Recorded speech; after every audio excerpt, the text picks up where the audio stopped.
expertise is in the area of training salespeople. So I really wanted to build a story that would really capture their attention, with your help, and see how I can really get them intrigued and hooked on something that would really want them to consider what it is that I do, and why I could work with them, why I'd be the perfect person to work with them. All right. Well, the story about the Sukuya, it's a story that's where the origin is really in two islands in the Caribbean.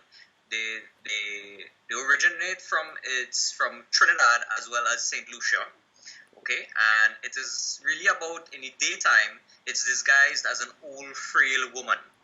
Okay, but what happens is that in nighttime, this old frail woman would be able to remove her skin as if it's clothing, remove the skin, and then come out as a ball of fire, fly through the air, and it would come into your home and maybe suck your blood, right? And if it sucks too much of your blood, it's either you die or you could turn into one of them.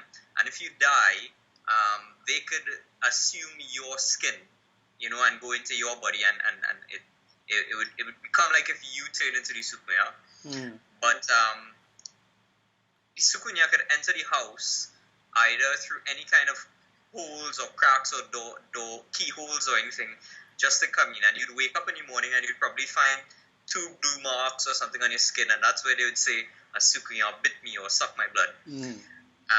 But in the only way to get rid of one of them is that if you, before you go to sleep at night, you throw maybe some rice grains, right?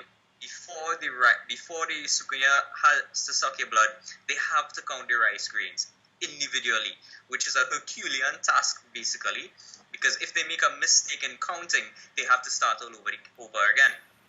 And what happens is that if they count until sunrise, it's easy to catch them, because if you can find out where they keep their skin, which is maybe where they live, you can go and put salt in their skin. So when they go and they put it back on, it's either they burn because of the salt, or when you catch them in the sunlight, you could probably beat them.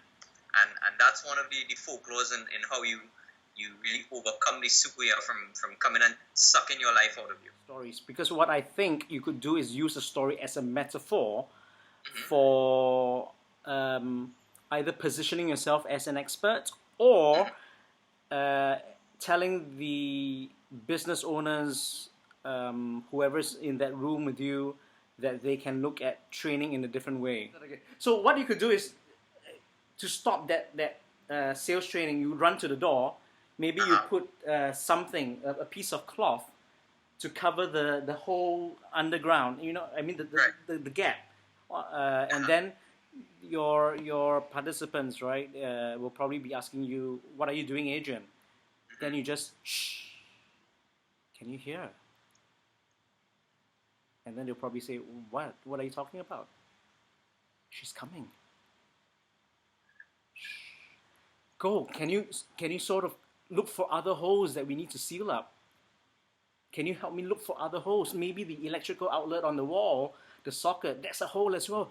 Use this tape. Can you please do it for me quickly? We don't have time to waste, right? So you are that is one form of audience engagement. You're getting them participating in a make-believe story.